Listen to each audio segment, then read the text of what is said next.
இந்த புத்தகம் அம்பேத்கர் ஒளியில் எனது தீர்ப்புகள்னு சொல்லி நீதிபதி சந்துரு அவர்களுடைய ஒரு 15 கட்டுரைகள் அடங்கிய ஒரு புத்தகம். இதுக்கு முன்னாடி நீங்கள் நீதிமன்றம் அப்படின்றத பேசுகிறதுக்கு முன்னாடி இங்கே நீதி என்பது யாருக்கானதாக இருக்குது அப்படின்றதையும், இந்த சமூகம் நீதி என்று பார்க்கிற விஷயங்கள் என்னவாக இருக்குது அப்படின்றதும், வரலாறு முழுக்க போராட்டங்கள் எல்லாமே நீதிக்கான போராட்டங்களாக நடந்து வந்திருக்கு அப்படின்றதையும் நம்ம நினைவில் வைக்கணும். அதே நேரத்தில் இங்கே இந்த நம்முடைய இந்திய சமூகத்தில் இந்த பார்ப்பனிய மதம் சொல்கிற நீதி என்பதற்கும் சமூக நீதி என்பதற்குமான மிகப்பெரிய வேறுபாடு என்பதையும் நம்ம அடிப்படையில் புரிஞ்சுக்கிட்டு தான் இந்த நீதிமன்றங்கள் சொல்லுகின்ற தீர்ப்புகள் எப்படியானவையாக இருக்கின்றன என்பதை நம்ம பார்க்க வேண்டியது இருக்குது. Lal Singh versus state of உத்தரப்பிரதேஷ்னு சொல்லிட்டு ஒரு வழக்கு, அநேகமாக அது 2003ஆம் ஆண்டினுடைய வழக்குன்னு நினைக்கிறேன். அந்த வழக்கில் ஒரு உச்சநீதிமன்றத்தினுடைய தீர்ப்பு இது. ஒரு ஈழவ சமூகத்தை சார்ந்த அந்த பையன் கேரளா ஈழவ சமூகத்தை சார்ந்தவர். அவர் அந்த பொண்ணு உத்தரப்பிரதேச மாநிலத்தினுடைய உயர் சாதியை சார்ந்த பெண். அவங்க இருவரும் திருமணம் செய்துக்கிறாங்க.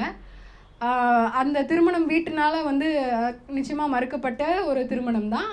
திருமணம் முடித்து 2 குழந்தைகள் பிறந்து 3வது குழந்தை அந்த பொண்ணு கர்ப்பமாயிருக்கா. இப்படியான ஒரு சூழலில் சமாதானத்திற்காக அண்ணன் பேசுகிறாங்க.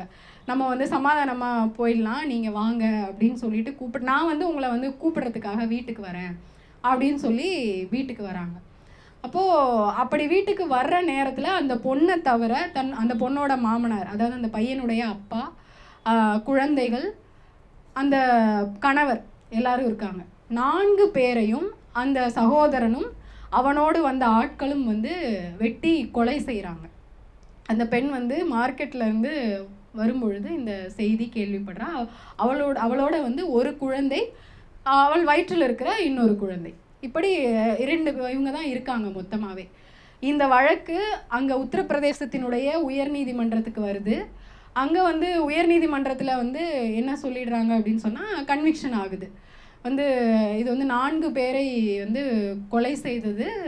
இது ஒரு சாதாரணமான மனநிலையில் செய்திருக்க முடியாது. இது அரிதினும் அரிதான வழக்கு என்ற அடிப்படையில் மரண தண்டனை வேண்டுமா வேண்டாமான்றது அடுத்த விவாதம். இது உயர்நீதிமன்றத்தினுடைய தீர்ப்பு. இந்த உயர்நீதிமன்றத்தினுடைய தீர்ப்புக்கு எதிராக மேல்முறையீடு போகிறாங்க உச்சநீதிமன்றத்துக்கு. உச்சநீதிமன்றத்தில் அந்த வழக்கினுடைய தீர்ப்பில் நீதிபதி சொல்கிறார். நீதிபதியினுடைய தீர்ப்புரையில் இந்த வாசகம் இருக்குது. ஒரு தன்னை விட கீழான சாதியில் இருக்கிற ஒரு ஆணை தன் குடும்பத்தை சேர்ந்த ஒரு பெண் திருமணம் செய்யும் பொழுது ஒரு ஆணுக்கு, அந்த குடும்பத்தை சார்ந்த ஒரு ஆணுக்கு ஏற்படுகிற சடன் ப்ரொவகேஷன் அப்படின்னா இயல்பான உணர்வெழுச்சி, அதிலிருந்து நடந்த கொலை தான் இது. இதற்கான தண்டனை என்பது இது ஒரு அரிதினும் அரிதான வழக்கு கிடையாது என்று, ஒருவேளை அந்த தண்டனையை ஆயுள் தண்டனையாக குறைத்திருந்தால் நம்ம ஓரளவுக்கு அதை ஏற்புடையதாக இருந்திருக்கும். ஆனால் மிக குறைவான தண்டனையை அதாவது பனிஷ்மெண்ட்டில் நீங்கள் அந்த இம்ப்ரிசன்மெண்ட் கொடுக்கறதுல குறைவான தண்டனை, கொலை தண்டனைக்கு 7 வருஷம் தான், அதுக்கும் கம்மியாக பெரும்பாலும் கொடுக்க மாட்டாங்க. அப்போ 7 வருஷத்தை கொடுக்கறது. நீங்கள் அந்த தண்டனையை விட ரொம்ப மோசமான விஷயம் இந்த சமூகத்துக்கு அவங்க அந்த தீர்ப்புரையில் குறிப்பிட்டிருக்கிற அந்த வாதம், அதுதான் இன்னைக்கு பல்வேறு தீர்ப்புகளுக்கு வழி கொடுக்குற விஷயமாக மாறிக்கொண்டிருக்கு. இப்போ நீங்கள் ஒரு 4 பேரை கொல்றது அப்படின்றதும், அதுவும் இவ்வளவு ஆண்டுகள் கழித்து அந்த பெண்ணுக்கு 3 குழந்தைகள் ஆனதுக்கு அப்புறம் ஒரு அண்ணனுக்கு இது ஒரு இயல்பாக ஏற்படுகிற உணர்வெழுச்சி என்று ஒரு நீதிமன்றம் சொல்லும் என்று சொன்னால், அந்த நீதிமன்றத்தினுடைய அந்த நீதிபதிகளினுடைய நீதி என்பதும் அவர்களுடைய மனநிலை என்பதும் என்ன மாதிரியான ஒரு சாதி ஆதிக்கத்தில் இருக்கிறது அப்படின்றத நம்ம புரிஞ்சுக்கணும்.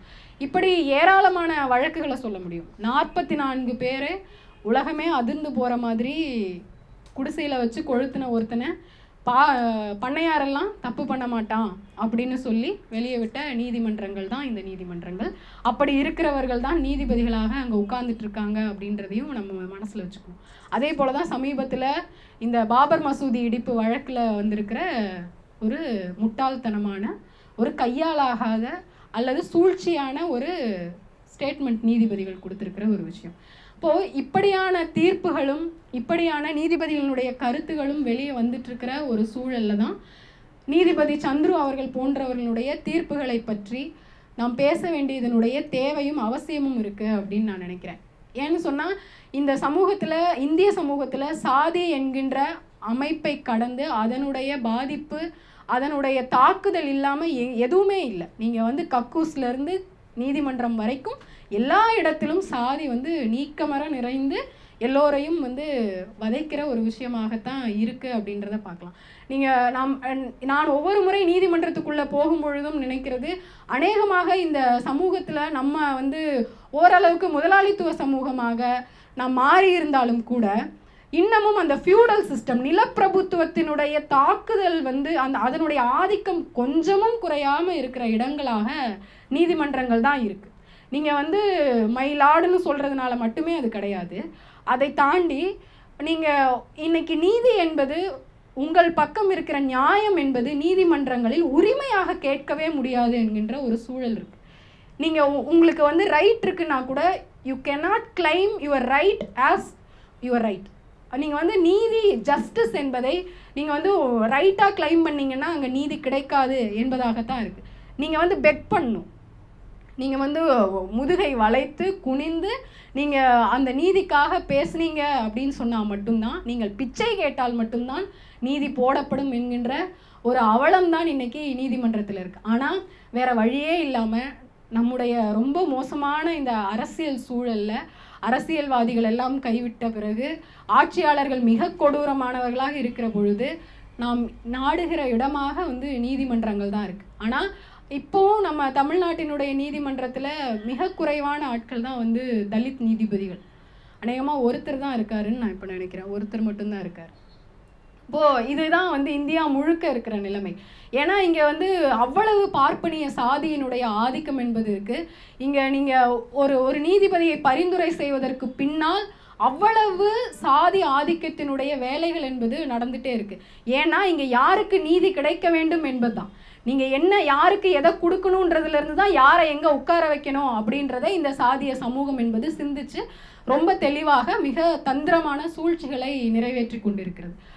அப்படியான ஒரு சூழலுக்குள்ளே இருந்து தான் நீதிபதி சந்துரு போன்றவர்கள், ஹரிபரந்தாமன் போன்றவர்கள் எல்லாம் இங்கே நமக்கான ஓரளவுக்கு நீதியை வழங்கியிருக்காங்க அப்படின்ற இடத்துல இருந்து நம்ம பார்க்க வேண்டிய தேவை இருக்குது. இப்போ இதில் ஒரு 15 வழக்குகள் பற்றி 15 கட்டுரைகளாக இதில் கொடுத்துருக்காங்க. ஆனால் அடிப்படையில் நான் இதை எப்படி பார்க்குறேன் அப்படின்னு சொன்னால், அம்பேத்கரனுடைய கருத்தியலை, அம்பேத்கரனுடைய கொள்கையை முழுமையாக உள்வாங்கி கொண்ட ஒரு மனிதன் தன் முன் வருகிற அது சார்ந்த பிரச்சனையில் இருக்கிற வழக்குகளை எப்படி அணுகிறாரு அப்படின்றதுலேருந்து நான் இதை பிரிக்கிறேன். இப்போது இவர் மதமாற்றம் என்கின்ற விஷயத்துக்காக பேசுகிறாரு. அம்பேத்கர் சொன்ன இந்து மதத்தில் இருக்கிறவரை நம்ம மேலே சாதி என்கின்ற இந்த அழுக்கு எப்பொழுதுமே ஒட்டி கொண்டு தான் இருக்கும், அதை நம்மளால் நீக்கவே முடியாது என்பதாக அவர் மதமாற்றம் என்கின்ற விஷயத்தின் பின்னால் இருக்கிற நியாயத்தையும், இதை ரொம்ப போகிற போக்கில் இதை பார்ப்பனியர்கள் திரும்ப திரும்ப மதமாற்றத்தை மிகவும் கொச்சைப்படுத்துகிற வேலையை செஞ்சுட்டே இருக்காங்க, காசுக்காக பண்ணுறது. சமீபத்தில் இறுதி சுற்றுன்னு ஒரு படம் வந்துச்சு, சம்மந்தமே இல்லை. அந்த இடத்துல அந்த பாட்டு வரும்.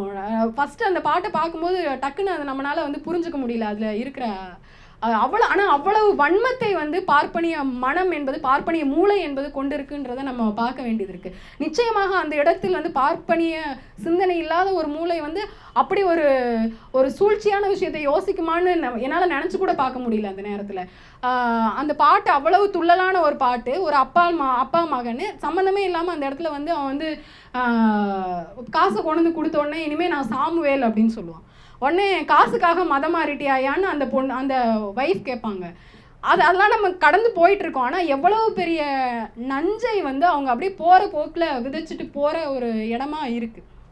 இப்படி இருக்கும்போது நம்ம மதமாற்றம் என்பது அவர்களுடைய சுயமரியாதைக்கான விஷயம் அப்படின்றத இந்த தீர்ப்புகளின் மூலமாக அவர் முன்னாடி அந்த சட்டத்தை கேள்விக்குட்படுத்துகிற இடமாக இருக்கலாம். திரும்ப இன்னொரு வழக்கில் அவர் இன்னொரு விஷயம், இங்கே நீங்கள் நீதிமன்றத்துக்குள்ளே மிக எளிதாக முத்திரை குத்தி நீதிபதிகளே இவ்வளோ நாள் ஒரு நீதிபதி ரொம்ப வேகமாக கேஸெல்லாம் டிஸ்போஸ் பண்ணிகிட்டே இருந்தார். திடீர்னு பார்த்தா அவர் எந்த வழக்கையுமே முடிக்கிறது இல்லை, பயங்கரமாக டைம் கொடுக்க ஆரம்பிச்சிட்டாரு. அப்போ ஏன் அப்படின்னு சொல்லி பார்த்தா மற்ற நீதிபதிகளிடமிருந்து அவருக்கு அழுத்தம், நீங்கள் மட்டும் ஏன் இப்படி பண்ணீங்கன்னா எங்களுக்கும் அழுத்தம் வரும் அப்படின்னு சொல்லிட்டு. அப்போ அதனால் அவங்க நிறைய விதங்களில் பாதிக்கப்படுவாங்க. ஒரு நீதிபதி தனக்கான ஓய்வூதிய பலன்களை பெறுவதற்கே வழக்கு போட்ட விஷயமெல்லாம் இந்த நீதிமன்றத்தில் நடந்துட்டுருக்கு. அப்போ இப்படி தான் ஒரு கார்னர் பண்ணப்படுவோம் அப்படின்னுலாம் எந்த விதமான அப்படி இல்லாதவங்கனால தான் இந்த மாதிரியான தீர்ப்புகள் எல்லாம் கொடுக்க முடியும் அப்படின்னு நான் நம்புகிறேன். ஏன்னா கொள்கையினுடைய நீங்கள் கொள்கை இது எல்லாத்தையும் தாண்டி தன் முன் வர்ற விஷயங்களுடைய நியாயம் இருக்குல்ல, அந்த நியாயத்தை புரிந்து கொள்வதே சமூக நீதி தான். இங்கே நீங்கள் நீதி என்று பார்த்தால், இந்தியாவில் நீதி அப்படின்னு பார்த்தாலே அது ஒடுக்கப்பட்டவர்களுக்கான நீதியாக மட்டும்தான் இருக்க முடியும். ஆனால் இங்கே அப்படி பார்க்கப்படுதா அப்படின்றதான் மிகப்பெரிய கேள்வி. சட்டத்தின் பேரால் இப்போ சமீபத்தில் இளவரசனுடைய வழக்கில் கொடுத்த தீர்ப்பு எவ்வளவு அபத்தமான ஒரு தீர்ப்பு. அந்த தீர்ப்பு கோர்ட்டில் ப்ரொனவுன்ஸ் பண்ணும்போது நான் ஹாலில் இருந்தேன். அந்த நீதிபதியினுடைய ஆட்டிடியூட் இருக்குதுல்ல, நமக்கு அவ்வளவு இரிட்டேட் ஆகும். அவங்க நம்ம பதைச்சு இவங்க எப்படியும் உருப்படியாக கொடுப்பாங்களா இல்லையான்றதை தாண்டி அப்படியே அவ்வளவு ஒரு எவ்வளோ பெரிய எதிர்பார்ப்பு இருக்கிற ஒரு வழக்கு. நீங்கள் எந்த பயாஸ்டாகவும் இருக்க வேணாம், நீங்கள் டென்ஷனாலாம் இருக்க வேண்டியதில்லை, நீங்கள் எதுவுமே காமிச்சிக்க.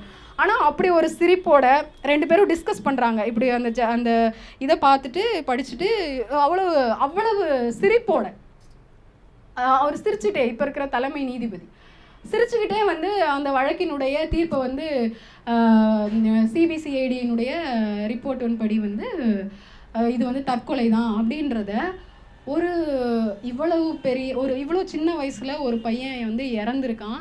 நீங்கள் அது தற்கொலையாக இருந்தால் கூட ஒரு சராசரி மனிதனுக்கு இருக்கக்கூடிய அந்த உணர்வு கூட இல்லாமல் ஒரு நீதிபதினால் இந்த வழக்கினுடைய தீர்ப்பை அவ்வளவு இதுவாக சொல்ல முடியுது. ஒரு சிரிப்போட நீங்கள் விவாதிச்சுட்டு சொல்கிறீங்க அப்படின்னு சொன்னால் அப்போ நீங்கள் அந்த பிரச்சனையை எப்படி அணுகுவீங்க அப்படின்றத நமக்கு கேள்விகள் எழுது.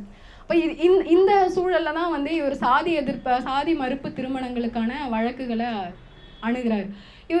அதான் இவர்கிட்ட வரும்போது இவர் சொல்கிறார், அம்பேத்கர் சாதி மறுப்பு திருமணங்கள் தான் முழுமையான தீர்வு அப்படின்னு சொல்லிட்டு நம்பலை. அவர் சாதி மறுப்பு திருமணங்களோ அல்லது கலந்துண்ணும் முறை என்பதோ முழுமையான தீர்வாக இங்கே அமைஞ்சிரும் அப்படின்னு சொல்லலை. ஆனால் சாதி மறுப்பு திருமணங்களும் ஆலய நுழைவு போராட்டங்களும் கலப்பு திருமணமும் ஒரு அதிர்வை அல்லது ஒரு சின்ன ஒரு கோரிக்கையை, மன மாற்றத்தையாவது அல்லது நாங்களும் எங்களுக்கான உரிமைகளை கேட்கிறோம் என்கின்ற ஒரு உடைப்பையாவது சாதி இந்துக்களிடம் ஏற்படுத்தும் அப்படின்னு நான் நம்புகிறேன். அது நான் காந்தி போல முழுமையான மாற்றமாக நான் நம்பலை அப்படின்னு சொல்கிறார். அதை தான் பதிவு பண்ணுறாரு. சந்துரு அவர்களும் அதான் பதிவு பண்ணுறாங்க. அவர் சொல்லும் பொழுது சொல்கிறாரு, இந்த மாதிரி இதில் என்ன கொடுமைன்னா, அந்த சந்துருஜே முன்னாடி வந்த வழக்கில் நேரடியாக திருமணம் செய்து கொண்ட இருவரை பற்றின வழக்கு அவர் முன்னாடி வரல. திருமணம் 2 பேருக்கும் கல்யாணம் பண்ணி வச்ச சிவனேசன்ற ஒரு நண்பனுக்கு அவன் மேலேயும் வழக்கு போட்டிருக்காங்க அந்த காவல்துறை. அந்த வழக்கு இருக்கிறதுனால அவருக்கு காவல்துறையில் கிடைச்ச வேலை போயிடுச்சு. அதுக்காக அவர் ரிட் மனு போடுறாரு. அப்படி போடுற இடத்துல இவர் இவ்வளோ விளக்கங்கள் சொல்கிறார். நீங்கள் ஒரு வயது வந்த ஆணும் பெண்ணும் திருமணம் செய்து கொள்வது என்பது அவர்களுடைய உரிமை. அதுக்கு இது ரொம்ப அபத்தமாக இருக்குது. 2 பேரும் கல்யாணம் பண்ணியிருக்காங்க. உதவி புரிந்த ஒருவன் மீது நீங்கள் கிரிமினல் வழக்கு போட்டு அவனுடைய வாழ்க்கையை சீரழிப்பதன் மூலமாக இந்த சமூகத்தை அச்சுறுத்த விரும்புகிறீர்கள். இதுக்கு மேலே திரும்ப யாரும் சாதி மறுப்பு திருமணங்களுக்கு சப்போர்ட் பண்ணக்கூடாதுன்ற இடத்துலேருந்து நீங்கள் பண்ணுறீங்க அப்படின்ற இடத்துலேருந்து இந்த வழக்கை அவர் அணுகி தீர்ப்பு சொல்லியிருப்பார். மதமாற்றம் பற்றி சொல்லும் பொழுது அவர் மீனாட்சிபுரத்தை உதாரணமாக சொல்கிறார். மீனாட்சிபுரத்தில் இஸ்லாமியர்கள் மதம் மாறிய அவர்கள் ஏன் மதம் மாறினாங்க, அப்போ அந்த மதம் மாறினதன் பின்னால் அவர்கள் சுயமரியாதையோடு நடத்தப்படுகிறார்கள்னு 18 வருஷத்துக்கு அப்புறம் போய் சொன்ன ரிப்போர்ட்டையும் அவர் கோட் பண்ணுறார். அதே போல் இடஒதுக்கீடுன்ற விஷயம் இந்த நீதிபதிகள் முன்னால் வரும்பொழுதெல்லாம் வந்து ரொம்ப சிக்கலோடு தான் நம்ம வந்து பயத்தோடவும் பார்த்துட்டு இருக்க வேண்டியது இருக்குது. ஏன்னா பெரும்பாலான நீதிபதிகளுக்கு இடஒதுக்கீடு என்பது அதனுடைய அவசியம் என்பதும் புரியறதே இல்லை.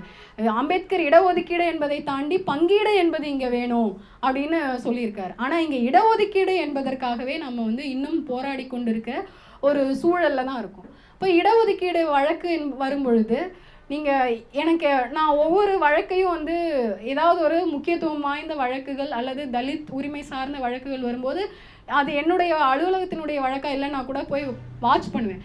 அப்போ அப்படி பார்க்கும்போதெல்லாம் நீங்கள் பெரும்பாலும் வந்து இந்த நீதிபதிகள் ரொம்ப இயந்திரத்தனமாக அது வந்து இவ்வளோதான் எங்களால் பண்ண முடியும். இப்போது தாமிரபரணி வழக்கில் நீங்கள் பார்த்தீங்கன்னு சொன்னால் பெப்சி நிறுவனத்தை சேர்ந்த ஒருவர் போட்டதுனால, அங்கே வேலை செஞ்சுட்டு போட்டதுனால அவருக்கு ஒரு இன்டென்ஷன் இருக்குது.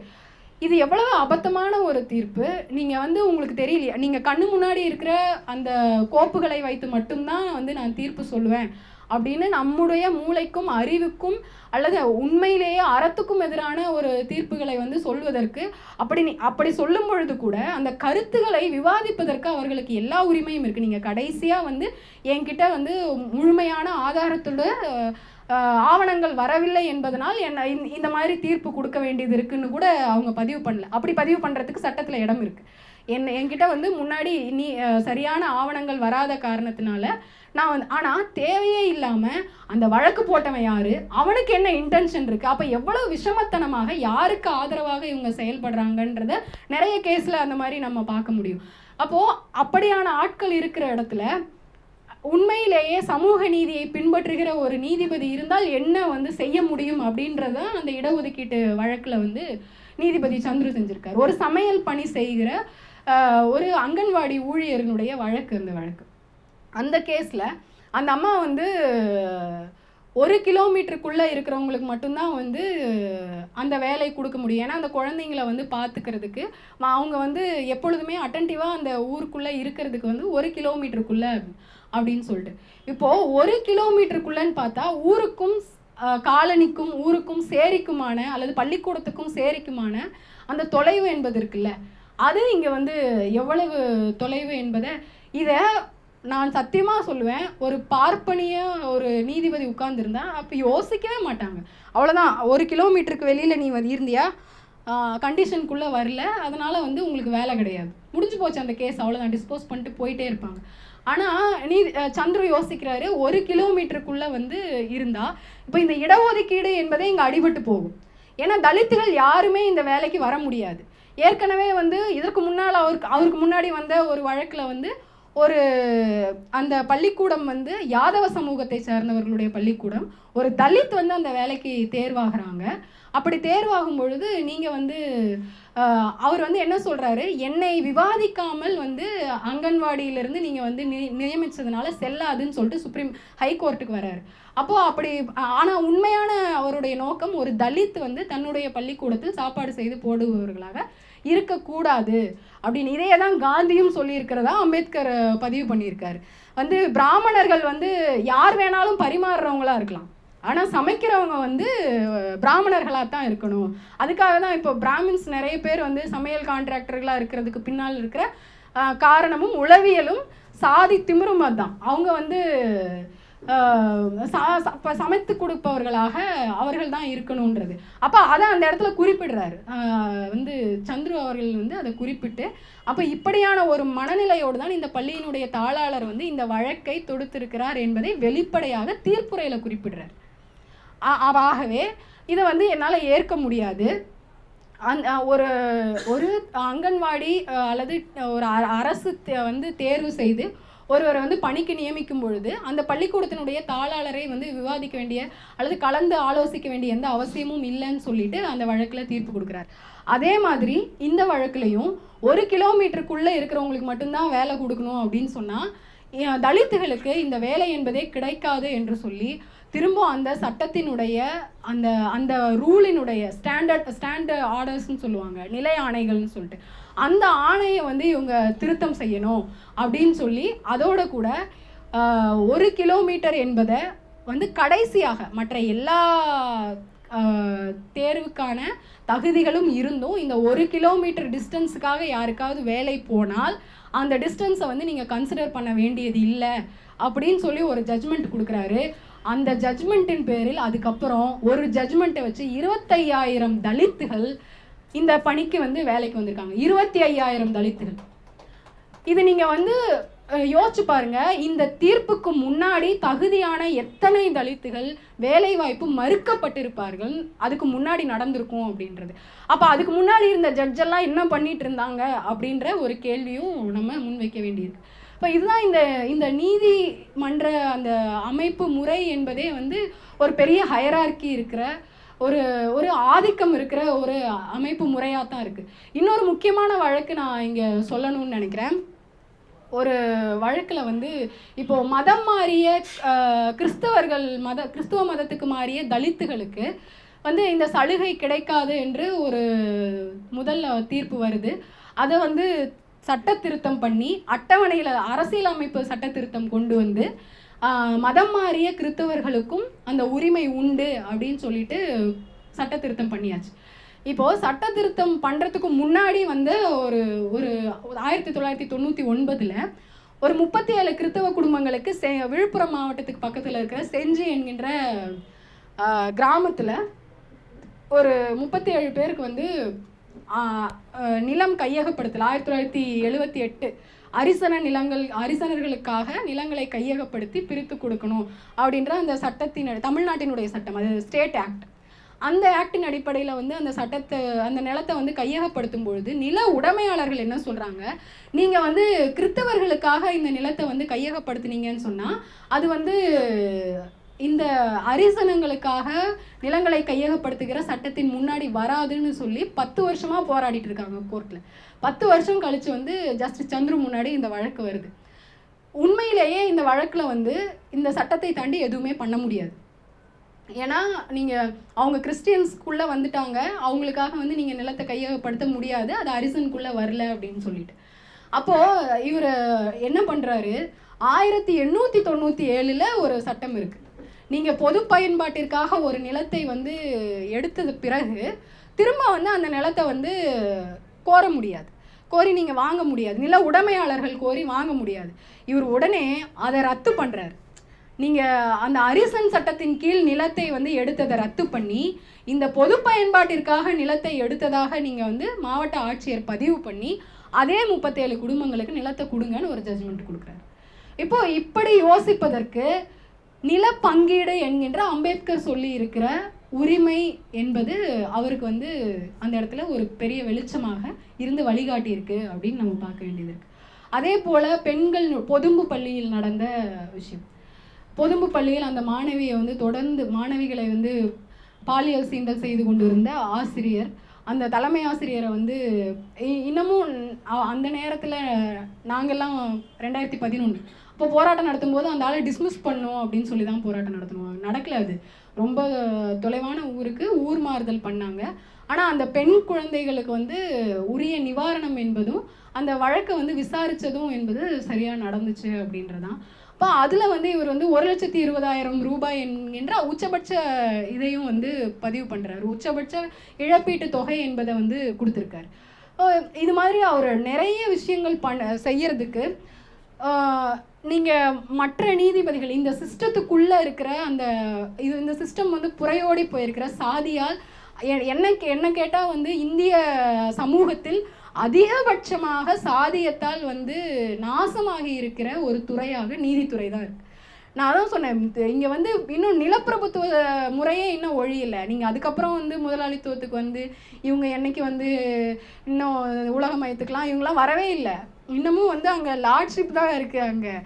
ஸோ இப்படியான ஒரு முறைக்குள்ளே வந்து நம்ம நீதி கேட்டு போராடுவது என்பது எப்படி வந்து வெளியில் போராட்டங்கள் வீதியில் இறங்கி நடத்தி கொண்டு இருக்கிறோமோ அதே மாதிரியான போராட்டங்களைத்தான் நீதிமன்றத்துக்குள்ளேயும் நடத்த வேண்டிய தேவை என்பது இருக்குது.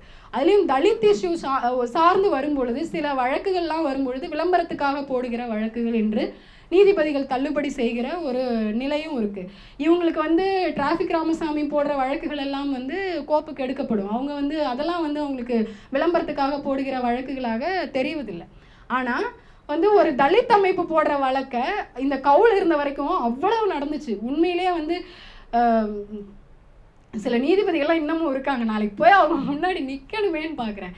வந்து ரொம்ப அநியாயமாக இருக்கும். ரொம்ப அப்பட்டமாக அவர்களுடைய சாதிய பாசம், அந்த பார்ப்பனிய பாசம் என்பது வெளிப்படும். ஒரு வழக்கு வந்து வருது. அந்த வழக்குக்கு ஆதரவாக அந்த வழக்கில் வந்து ஒரு நிறுவனம், மருத்துவ நிறுவனம், அந்த நிறுவனம் வந்து நான் ஏன் இந்த புக்கை தாண்டி வந்து கோர்ட் ஏன் எப்படி இருக்குன்னு சொல்கிறேன்னா, அப்போ தான் நம்மளால் வந்து சந்துரு என்ன பண்ணியிருக்காருன்னு புரிஞ்சுக்க முடியும். வந்து ஒரு கிரிமினல் துறை சார்ந்து இருந்த ஒரு வழக்கறிஞர் வந்து நீதிபதியாக இருக்கார். ஆர்எஸ்எஸ் சிந்தனையுடைய ஒரு பார்ப்பனியர். அவர் வந்து உட்காந்துருக்கிறாரு அந்த கோர்ட்டில். அந்த நிறுவனம் வருது. அவங்க வந்து சொல்கிறாங்க, இந்த சிரஞ்ச் இருக்கு இல்லையா, சிரஞ்சில் வந்து எக்ஸ்பைரி டேட் மட்டும்தான் இருக்கும், மேனுஃபேக்சரிங் டேட் இருக்காது. அப்போ அந்த வழக்கில் என்ன சொல்கிறாங்க, நீங்கள் மேனுஃபேக்சரிங் டேட் போட்டால் தான் சம்டைம்ஸ் வந்து சிரஞ்சுக்குள்ளேயே வந்து மெடிசின்ஸ் வச்சு விற்க வேண்டிய சூழல் வருது. ஸோ நீங்கள் மேனுஃபேக்சரிங் டேட் போடுறதும் ரொம்ப முக்கியம்னு சொல்லிட்டு அரசு தரப்பினுடைய வாதம். அந்த நிறுவனத்தினுடைய ஜிஎம் வந்திருக்காரு. அப்படி ஒரு ஆட்டிடியூடு. அவர் வந்து இந்த ஆள் நீதிபதியெல்லாம் எனக்கு என்ன ஏமாத்திரம் அப்படின்ற ஒரு ஆட்டிடியூடு. அவருக்கு வந்து இவங்களும் வந்து அந்த ஆர்கியூ பண்ணுற வழக்கறிஞரும் வந்து அப்படி தான் பேசிகிட்டு இருக்காரு அவங்கள்ட்ட.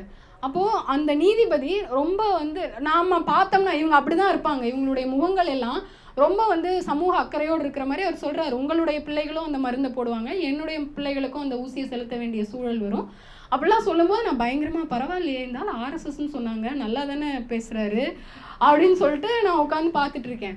அப்போது அவங்க கேட்டாங்க, எங்களுக்கு வந்து ஒரு டைம் கொடுக்கணும் நீங்கள், அப்படி நாங்கள் வந்து இது வரைக்கும் தயாரித்து வச்சுருக்கிறதுல வந்து மேனுஃபேக்சரிங் டேட் போட முடியாது, இதுக்கு மேலே வர்றதுக்கு வந்து மேனுஃபேக்சரிங் டேட் போடுறோம், ஆனாலும் எங்களுக்கு கொஞ்சம் நீங்கள் டைம் கொடுக்கணும், எவ்வளோ நாள் வேணும், டைமெல்லாம் கொடுக்க முடியாது அப்படின்னாரு. பரவாயில்ல அப்படின்னு. அப்புறம் அவங்க வந்து திரும்ப கேட்டாங்க, இல்லை எங்களுக்கு டைம் கொடுத்தா தான் பண்ண முடியும், நீங்கள் சொல்கிறத நாங்கள் நிறைவேற்றணுன்னா நீங்கள் எங்களுக்கு நியாயமான அவகாசம் கொடுக்கணும், எவ்வளோ நாள் வேணும், ரொம்ப நாள்லாம் கொடுக்க முடியாது அப்படின்னாரு. சரின்னு சொன்னேன். அவர் சரின்னு சொல்லிட்டு அவங்க வந்து எங்களுக்கு ஒரு 3 மாதம் டைம் வேணும், அது வரைக்கும் ப்ரொடக்ஷனை வந்து வெளியில் விட மாட்டீங்களா அப்படின்னு கேட்டாங்க. அப்புறம் இல்லை அப்படி எப்படி விடாமல் இருக்க முடியும் அப்படின்னு. உடனே நீதிபதியே சொல்கிறாரு, ஆமாம் அப்படி விடாமல் இருக்க முடியாது தானே, ஒரு 6 மாதம் டைம் எடுத்துக்கோங்க, வெளியில் வர்றது. அவங்க 3 மாதம் தான் கேட்டாங்க, இவர் 6 மாதம் டைம் கொடுத்து அந்த கார்பரேட்டுக்கு வந்து அந்த நிறுவனத்துக்கு வந்து அனுமதி கொடுத்து அந்த கேஸ் வந்து திரும்ப ரிப்போர்ட் ஆச்சு, ஏதோ லா ஜர்னலில் வேற ரிப்போர்ட் ஆச்சு. இப்போ இப்படியான ஆட்கள் தான் வந்து அவங்க அந்த வழக்கினுடைய நான் சொல்கிறது வந்து உங்களுக்கு சரியாக கன்வே ஆகாமல் கூட இருக்கலாம். அந்த இடத்துல அந்த பார்ப்பனிய நீதிபதியும் அந்த வழக்கறிஞரும் அவங்க 2 பேரும் இன்ட்ராக்ட் பண்ணிக்கிற அந்த தொனி இருக்குல்ல, நம்மலாம் போய் அப்படிலாம் நின்ற முடியாது. நம்ம போய் அப்படி நின்னா அது நீதிமன்ற அவமதிப்புன்றவாங்க. அவங்க அப்படி நிற்பாங்க, அவங்க பேசிப்பாங்க. அந்த மாதிரியான ஒரு பாரபட்சமிக்க இடத்துக்குள்ளே இருந்து சமூக நீதி கருத்துக்களை பேசி, அம்பேத்கரனுடைய கருத்துக்களை பேசி, தொழிலாளர் உரிமைக்கான கருத்துக்களை பேசி வந்து ஜஸ்டிஸ் சந்துரு அவர்கள் வந்து இங்கே நிறைய வழிகாட்டுற தீர்ப்புகளை அவர் கொடுத்துருக்கிறார். இன்றைக்கும் வந்து அவர் கொடுத்துருக்கிற மதமாற்ற அந்த தடை சட்டத்திலிருந்து அதுக்கு முன்னாடி வந்து இந்த இடஒதுக்கீடுன்ற அந்த தீர்ப்பு, இன்றைக்கும் வந்து நிறைய வழக்குகள், நிறைய அந்த பணியாளர்கள், அங்கன்வாடி பணியாளர்களுக்கு வேலை கொடுக்குற ஒரு தீர்வை வந்து அவருடைய தீர்ப்புகள் கொடுத்துருக்கு. அதே போல் தீண்டாமை கொடுமைக்கு எதிராக அவர் வந்து பேசின விஷயங்கள், அவர் கொடுத்ததெல்லாம் பாட்டெல்லாம் வந்து இவங்க பாட்டும் நீதிபதிகள் வந்து பாட்டெல்லாம் சொல்லுவாங்க, அதெல்லாம் மந்திரமாக இருக்கும், ஸ்லோகமாக இருக்கும், அப்படி தான் இருக்கும். உண்மையாலுமே நீங்கள் நிறைய ஜட்ஜ்மெண்ட் என்னால் சொல்லவே முடியும். ஸ்லோகம்லாம் சொல்லியெல்லாம் பேசியிருக்காங்க. வந்து பெஞ்சில் உட்காந்துட்டு பேசுவாங்க, பெஞ்சு 2 ஜட்ஜு உட்காந்துட்டு அதை பேசுவாங்க. ஆனால் இவர் வந்து சமரசம் உலாவும் இடமேனு சுடுகாட்டுக்கு போகும்போதாவது சாதி இல்லாமல் இருங்கடா, அப்போ கூட ஏன் வந்து பொது சுடுகாடு வேண்டான்னு சொல்லிட்டு அந்த ஆரிய சமூகம் வந்து அவங்க அந்த சாதிக்காரங்க கேட்ட வழக்கில் மதுரையில் அப்போ சொல்லுவார், சமரசம் உலாவும் இடம் அதுதான், அங்கேயாவது போய் சாதி இல்லாமல் இருங்கன்னு சொல்லி ஒரு நீதிபதி பாட்டை வந்து மென்ஷன் பண்ணியிருப்பார். அதே போல் ஜெயலலிதாவுடைய வழக்கில் இடிப்பாறை ஏமரா மன்னன் கெடுப்பார் இலானும் கெடும்னு கெட்டுச்சு. அந்த தீர்ப்பை அதில் அவ்வளவு தைரியமாக வந்து அந்த வழக்கில் அந்த திருக்குறளை வந்து சொல்லியிருப்பார். அப்போது இப்படியான அந்த தீண்டாமை கொடுமையில் இன்னும் ஒரு முக்கியமான வழக்கு அது திருநெல்வேலியை சேர்ந்த வழக்கு தான் சொல்ல முடியும், எனக்கும் அதுதான் தெரியும். வழக்க சொன்னாதான் அவர் பண்ண விஷயங்களும் நமக்கு வந்து சேருன்றதுனால நான் சொல்கிறேன். இந்த தீண்டாமை கொடுமை அப்படின்றதுலேருந்து ஒரு நிலம் கையகப்படுத்துறது அப்படின்ற இடத்துலேருந்து நிலம் கையகப்படுத்துறதுக்கு எதிராக நீங்கள் வந்து ஸ்டே வாங்கவே முடியாது. அது வந்து குடிமை சிவில் ரைட்ஸுக்கு எதிரான விஷயம். நீங்கள் ஒரு முன்சிப் கோர்ட்லேயோ இல்லை வந்து சரியாக நீங்கள் ஒரு தலித்துகளுக்காக அரிசன்களுக்காக நிலம் கையகப்படுத்தப்படும் பொழுது நில உடைமையாளர் வந்து ஸ்டே வாங்க முடியாது. ஆனால் ஒரு முன்சிப் கோர்ட் நீதிபதி வந்து ஸ்டே கொடுத்துருக்குறாரு. அப்போ அவர் இது வந்து அரசியலமைப்பு சட்டத்துக்கு விரோதமான ஒரு விஷயம். ஒரு தலித் உரிமைகளுக்கு நீங்கள் வந்து பாதுகாப்பு கொடுக்கணுன்ற ஒரு இடத்துல இருக்கிற ஒரு நீதிபதி, ஒரு முன்சிப் கோர்ட் நீதிபதி, மாவட்ட உரிமையல் நீதிமன்றத்தில் இருக்கிற நீதிபதி, அவர் வந்து ஸ்டே கொடுக்குறாரு. அதுக்கு மேலே இங்கே வரும்பொழுது அப்படி ஸ்டே கொடுத்ததே தப்பு அப்படின்னு சொல்லிட்டோம். அந்த மாதிரியான விஷயங்கள் வந்து இருக்கவே கூடாது, அந்த மாதிரி ஒரு நடவடிக்கைகள் நடந்ததாக குறிப்பிலேயே இருக்கக்கூடாதுன்னு சொல்லி எடுக்க சொல்லியிருக்காரு. அப்படி ஒரு தீர்ப்பு கொடுத்துருக்காரு. அதே போல் திருநெல்வேலி மாவட்டத்தில் இந்த காவல்துறை கண்காணிப்பாளர் பண்ண விஷயம், நீங்கள் அதெல்லாம் இவங்க எவ்வளவு தைரியமாக அஃபிடவிட்டில் கொண்டு வராங்க. நீங்கள் கோர்ட்டுக்கு அஃபிடவிட்டில் ஒரு விஷயத்தை கொடுக்குறீங்கன்னு சொன்னால் அது வந்து ஒரு டாக்குமெண்ட்டு. அது வந்து நீங்கள் உங்களாலேயே நீங்கள் வந்து ஒத்துக்கிட்டு கொடுக்குற ஒரு டாக்குமெண்ட்டு. ஒரு காவல்துறை கண்காணிப்பாளர் இவங்களுக்கெல்லாம் சட்டமே தெரியலன்றதான் பிரச்சனை. பல வழக்குகளில் நீங்கள் பிசிஆர் ஆக்டில் வந்து வழக்கு தொடுக்க போனாலும் சரி, அதே போல் இந்த பெண்களுக்கு எதிரான பாலியல் வன்முறைகள் 2013 நிர்பயா வழக்குக்கு அப்புறம் வந்த சட்ட திருத்தமே தெரியாத எஸ்பியெல்லாம் இருக்கான் தமிழ்நாட்டில். ரொம்ப அபத்தமான விஷயம். அப்படி ஒரு சட்ட திருத்தம் வந்திருக்கு. நீ 166 நீ இது கேஸ் பதிவு பண்ணலன்னா உன் மேலே நடவடிக்கை எடுக்கலாம், அப்படி சட்டம் இருக்குன்னு சொன்னால் அது தெரியாத வந்து உயர் அதிகாரிகள் இருக்கிறாங்க இங்கே. அப்போ அந்த மாதிரி தான் வந்து அந்த கேஸில் ஒரு சூப்பரண்ட் ஆஃப் போலீஸ் வந்து அவர் வந்து கோர்ட்டில் அஃபிடவிட் தாக்கல் பண்ணுறாரு. என்னென்னா, ஒரு பஸ் ஸ்டாண்டில் ஒரு ஊருக்குள்ளே கடைசி பஸ் ஸ்டாப்பில் பஸ்ஸு நிற்கிறது கிடையாது, அரிசி ஆலை பேருந்து நிறுத்தம்னு. அங்கே வந்து பஸ்ஸு நிறுத்தது கிடையாது. அது அங்கே நிறுத்தாததுனால ஒரு 2 கிலோமீட்டர் 3 கிலோமீட்டர் தலித் மக்கள் நடந்து வந்து பஸ் ஏறுற ஒரு நிலைமை. ஏன் வந்து இப்படி நிறுத்தாமல் இருக்காங்கன்னு சொல்லிட்டு கேட்டு மனு கொடுத்து ரெப்ரசன்டேஷன் கொடுத்து ஒரு நடவடிக்கை இல்லை. ஹைகோர்ட்டுக்கு கேஸ் வருது. அந்த கேஸில் அந்த உயர் அதிகாரி, காவல்துறையினுடைய உயர் அதிகாரி தன்னுடைய அஃபிடவிட்டில் என்ன சொல்கிறாரு, அங்கே வந்து கடைசி பேருந்து நிறுத்தத்தில் எல்லாரையும் இறக்கி விட்டுட்டு அங்கேயே தலித் மக்கள் எல்லாம் ஏறி உட்காந்துக்கிட்டா அடுத்த பேருந்து நிறுத்தத்துக்கு ஊருக்குள்ளே வரும்பொழுது சாதி இந்துக்கள் வந்து அவங்கெல்லாம் உட்காந்துட்டு இருக்கும்போது இவங்கெல்லாம் நின்றுட்டு வராங்க, அதனால் வந்து அங்கே நிறுத்துறது இல்லை. இது எவ்வளவு பெரிய அயோக்கியத்தனம், இது எவ்வளவு சட்ட முரணானது. ஆனால் இது ஒரு அஃபிடவிட்டில் ஒரு உயர் அதிகாரி கொடுத்துருக்காரு. அப்போ அதுதான் அவர் ரொம்ப ஆச்சரியமாக குறிப்பிடுறாரு. இப்படி வந்து பார்த்தோன்னே எங்களுக்கு அதிர்ச்சி ஆயிடுச்சு, இது வந்து சட்டவிரோதமான ஒரு விஷயம்னு ஒரு காவல்துறை உயர் அதிகாரியே தெரியாமல் இது தீண்டாமையை கடைபிடிக்கிறது. அதுக்கு நீங்கள் வந்து ஆறுமுகம் சேர்வை வழக்கில் வந்து காதல் திருமணங்கள், சாதி மறுப்பு திருமணங்கள் பண்ணவங்களுக்கெல்லாம் அரசினுடைய நிர்வாக அமைப்புகள் வந்து பாதுகாப்பு கொடுக்கணும்னு 2011 ஜட்ஜ்மெண்ட் வந்துச்சு.